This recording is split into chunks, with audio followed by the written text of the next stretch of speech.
This is Greg with Walnut Ridge RV. Today we're going to be talking about probably the most exciting time of the year for camping owners. Spring's coming, so it means that it's going to be time to de-winterize your RVs, especially if you bought them pretty much from November into October to this point. From us, it will be winterized. So there's a few different styles, and it'll be hard to cover them all. I'm going to try to show as many as I can in one video.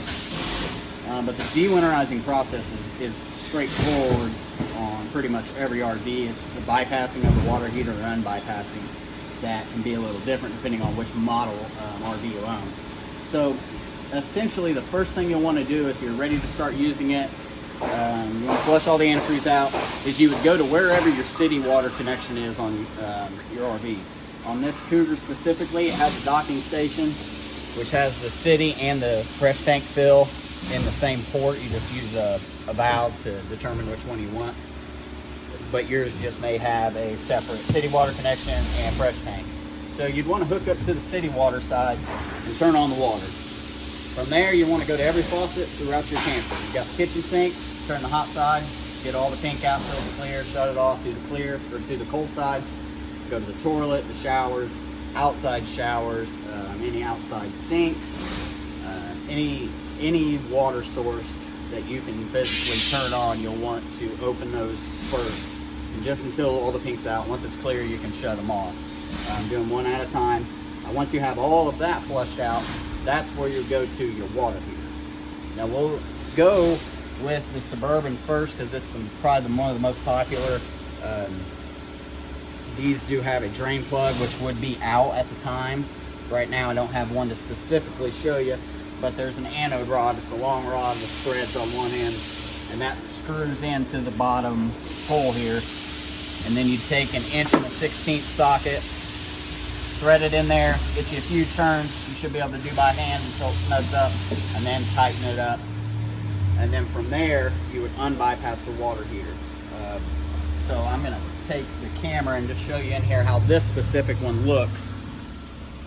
On this Cougar, you look behind your water heater. That'll be one part of finding where your bypass is. It's always usually right behind the water heater, unless it's a big Montana or Cougar fifth wheel, which we'll show you in a second. But on this specific one, it's inside this storage.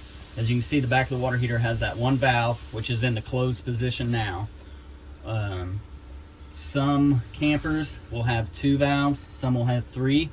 But basically you just want to reverse all valves the way they are now. So this one is up, so it's closed. You would want to flip it down so it's in line, so water would start flowing. Now, not all valves have been installed in the inline position. So you may have a valve that looks like it's open, but it actually be closed. So you may have to turn them down or up depending on which specifics. Some forced rivers do that, and it's just kind of depends. From there, the water heater will start to fill up, and that's when you'll come out here and you'll lift up your water heater bypass, hold that open until water starts shooting out, and then you know it's full. It pushes all the air out, and then you can start to use the water heater again. One thing I did forget to mention, depending on the model, you may find in the same bag or area that the water heater drain plug is in, you may find little white caps like these, possibly gray. Those are low point drains, which would be the first thing you would want to do is locate underneath the trailer, and they're different on every one. Usually a blue and red hose are sticking down, and they either have valves or they are threaded, and you thread these caps on, because if not, when you turn the water on, it's all just going to shoot out the low point drains instead of flowing through the system. So check that first. Some use valves, some use caps, and I'll show you on a Montana how they do theirs. And then we'll also go show you a tankless water heater, at least the most popular one we have available. So we'll move on to that now. We'll go ahead and go outside. All right, and here's another sample of de-winterizing. This is a Montana. Some of the bigger Cougar fifth wheels also had a similar setup to this. So the bypasses and the winterizing valves are in a compartment instead of having to pull the back of the water heater. So essentially, you would do the exact same thing. You'd hook up to your city water connection. You'd go to all the valves or all the faucets and everything, open them up until all the pink is cleared out. And then you would put your anode rod, which is the plug I was mentioning inside, in, tighten it up. And in here, this one just says water heater bypass, which is on right now. We'd shut that off. We'd also want to shut the winterizing portion off too before we started using the city water connection to flush everything out. It's got its own winterizing system in it. So once you flip that off, that's going to start filling up the water heater. Again, lift up that valve until it's completely shooting out. Then you know it's full, shut it, and then you're free to start turning it on and start using it.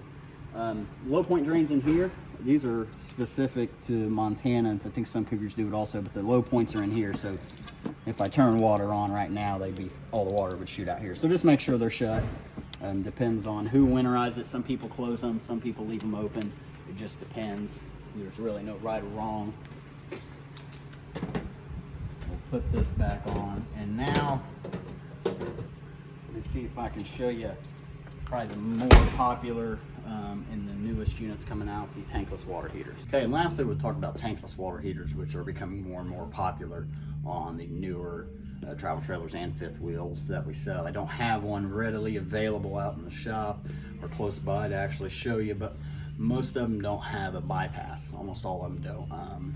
So when you go to de-winterize everything else to see what, through your city water connection, any antifreeze that was close to those lines would already be flowing through that tankless water heater or the lines that are on it, essentially. And so it'll already be drained or unbypassed and ready to go. There should be nothing you'll have to do besides flush everything else out and then either turn the switch on the water heater itself. We've been getting a lot of questions about that. If you're getting an error code on your screen inside on the water heater itself, an E1 code I believe, the switch on the outside should be off when there's no water flowing, or de-winterized or winterized like it is now in the cold times. So you would flush everything out, turn that switch on, and then you could start using it like you were before. That's pretty much it. There's a few different water heaters out there. There's a few different style of bypasses. So it's essentially reverse it the way it is now on the valves, no matter if there's 2 or 3. And that's pretty much it. So it's a fairly simple process. Of course, if you don't want to do that, you can make an appointment here. We can do that for you, of course. And if you have any questions, just give us a call. We'll see you next week.